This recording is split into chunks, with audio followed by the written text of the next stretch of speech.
Hello, this is Rowan, and this is the last part in upgrading your PlayStation 4 to use an SSD. And this part is the fruit of our labor, or why we did all this. We do have the SSD mounted and installed per our other videos. The first thing we did was we talked about loading Nier Automata and how much time that took. So what we're going to do is we're going to turn on the stopwatch, and there we go. All right, we're going to load Nier Automata with the stopwatch. Let's go to full screen. Let's press start on Nier Automata and start on the stopwatch. Yes, we actually have to take a little time. And we are counting up.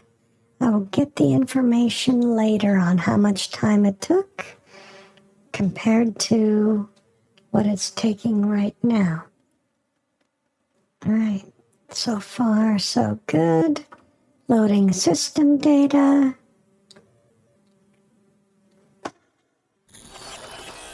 All right, and bang, 36 seconds. All right, continue.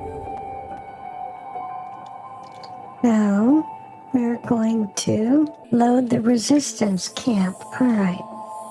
Over here in stopwatch, we're going to start and start. It's a very particular order because of the way that the PlayStation is connected. But we're at 9 seconds. 18 seconds. 19, maybe 20 seconds. All right, now we're going to close Nier Automata, and then we're going to X that, load Horizon Zero Dawn. Now we're waiting. 26 seconds. Load game. And go. Okay, we're going to be off by about a second. I can tell you right now it's going much faster. We're at 18 seconds and we're halfway there. 29 seconds?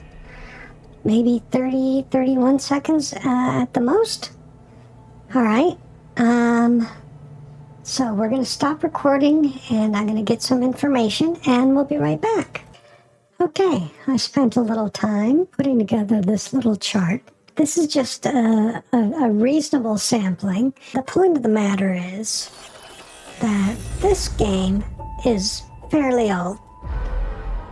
And Horizon West is only about a year, 2 old. Yeah, and you can see that the games are different in the way they handle data and the amount of data they have to handle. And, well, the way it comes across to me is that the SSD is optimal for small games that don't push a lot of bits through the hard drive in the beginning, like Nier Automata. And it's even better for games like Horizon West that do push a lot of data through the hard drive.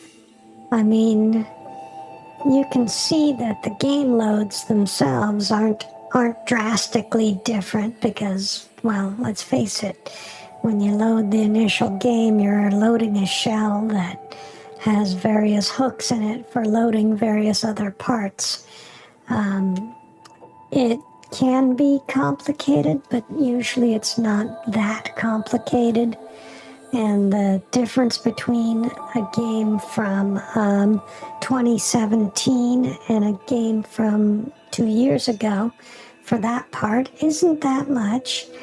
Plus or minus, the choices of the game developer. But when you get down to loading a level, some levels are going to be bigger than others, obviously, but in general, I would say that newer games tend to have much more detail, much more graphics, much more data that has to be loaded on a level. That proves out when you look at the difference between a 24-second load and a minute and 12-second load between these two games. But really, what strikes me as wow, and I had to run this 2 or 3 times just to make sure, is the difference in the level load times between the hard drive and the SSD. Near Automata, it's not that big a deal. You can tell that, it's, that's a whole 4 seconds different. Okay, big deal. But Horizon West, between a minute and 12 seconds and 31 seconds, that's more than double the speed. And I gotta say, it's probably because the way that Horizon West stores its data and the way it wants to load a level, the number of things on a level, it's a far more complicated game when it comes down to the assets that are in it. But that being said, even on an older game where there's only a 4-second difference in loading a particular level, that's a benefit. And on these newer games, having, 41 seconds saved loading a fairly big level, that's a good savings in time. Not to mention, a lot of these games have incremental loads in the middle of the levels, or when you transition between areas, there can be some slowdown while that hard drive is chugging and you're trying to move around.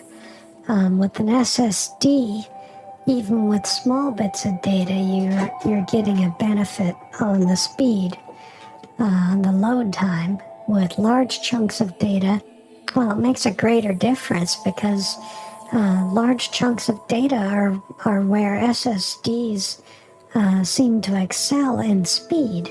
But all that being said, this SSD cost me what? Well, it's definitely less than $100, that's for sure. I do have a budget, and I think it was like $60, maybe $40 on sale. Yeah, so it took a little time to do the work, and honestly, it would have taken less time, except I was making a video too. So if you like tinkering around and you like optimizing older gear, it was worth it. It was worth the time and the money just to get the benefit on the system.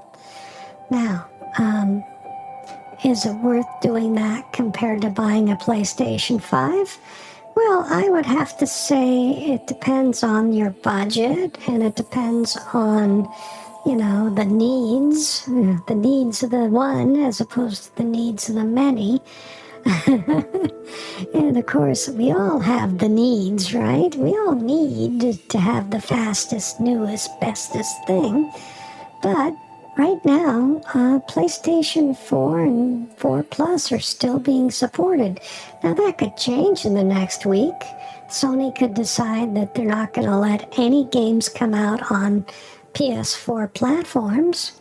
But until then, spending $40 to $60 on a hard drive that makes your game function smoothly and load faster, I think it's worth it.